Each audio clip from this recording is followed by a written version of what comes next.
শুভ সন্ধ্যা বন্ধুরা। আজ আমি চলে এসেছি আজ আবার একটা পরোটার রেসিপি নিয়ে।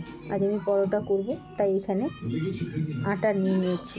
ময়দা নয়, এটা আটা, গমের আটা। আর এখানে আমি স্বাদ মতো লবণ দিয়ে দিচ্ছি। একটু কসুরি মেথি নিয়ে নেব। আমি এখানে কসুরি মেথি নিয়ে নিয়েছি। এখানে একটু আমি জোয়ান হাতে যেভাবে ডলে নিয়েছি, একটু যাতে গন্ধটা বেশ ভালো বেরোবে, তো এখানে আমি জোয়ান কতটা নিয়ে নিলাম।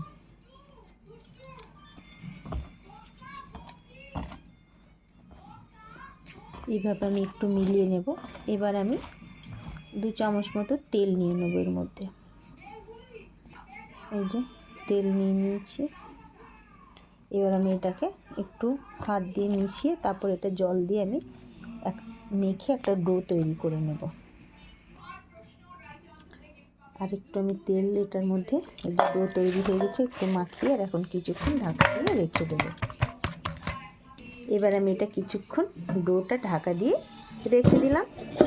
এরপর যেটা করব সেটা নিয়ে আসি। এবার আমি দেখুন কী নিয়ে চলে এসেছি।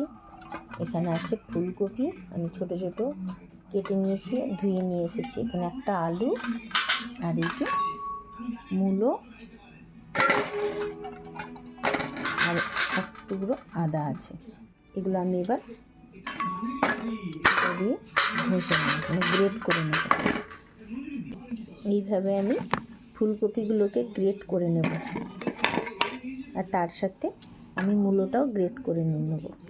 আমি একসাথে আলু, মূলো আর ফুলকপি গ্রেট করে নিচ্ছি। এই দেখুন, এবার আমি আলুটাও গ্রেট করছি। সাধারণত আলুর পরোটা সবাই খেয়েছেন, ফুলকপিরও হয়তো অনেকেই পরোটা খেয়ে হবেন, কিন্তু এইভাবে একসাথে সব মিশিয়ে আজ আমি বানাবো। এইভাবে আপনারা খেয়ে দেখবেন। মূলো,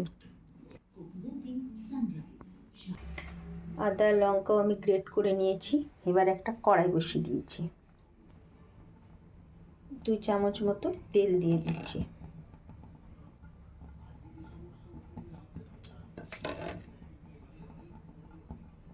সবচেয়ে প্রথমে আমি আদা লঙ্কাটা দিয়ে দেবো।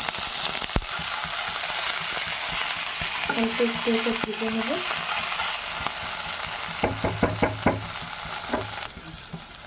হলুদ কম পরিমাণেই দেব।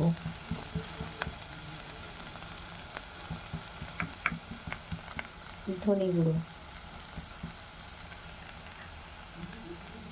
জিরে গুঁড়ো,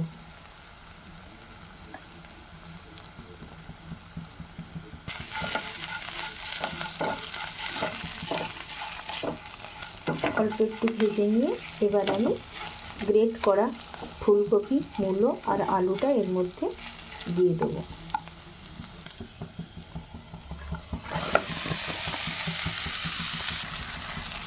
এবার আমি এই যে একটু ভেজে নিচ্ছি, এবার আমি এর মধ্যে লবণ দিয়ে দেবো।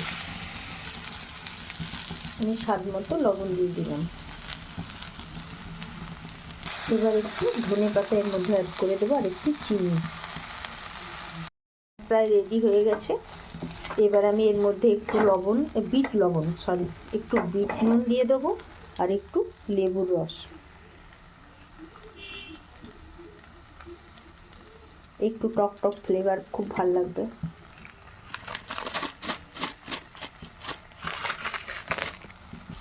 যেহেতু এটা আমি কোনো পেঁয়াজ দিচ্ছি না, তাই একটু কসুরি মেথিও দিয়ে দেবো। সবশেষে একটু আচার দিয়ে দিলাম,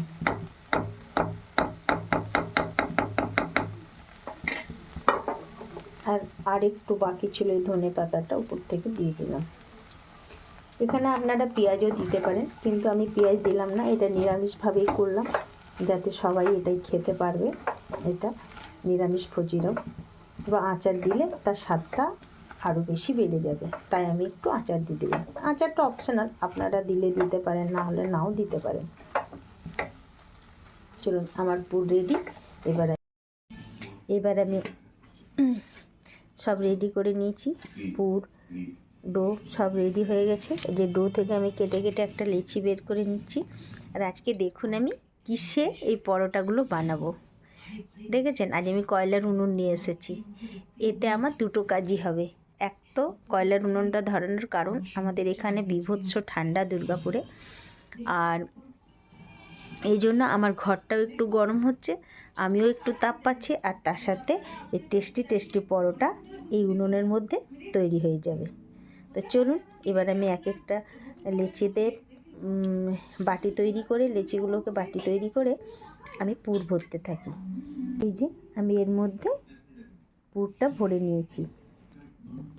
নিয়েছি, এবার আমি একটা একটা করে বেলে নেব।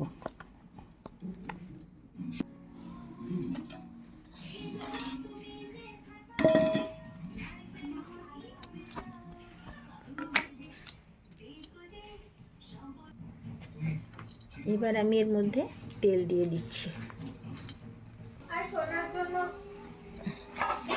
এই দেখুন হয়ে গেল আমার ফুলকপি মূলোর পরোটা। এই দেখুন আমার পরোটা রেডি।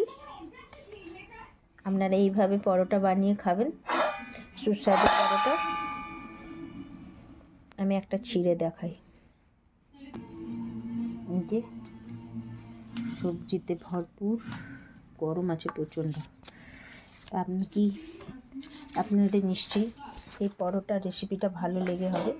ভালো লাগলে ঝটপট আমার কমেন্ট বক্সে চলে যান, আর আপনারাও এরকম পরোটা বানিয়ে আমার কমেন্ট করে জানিয়ে দেবেন যে কেমন লাগলো খেতে।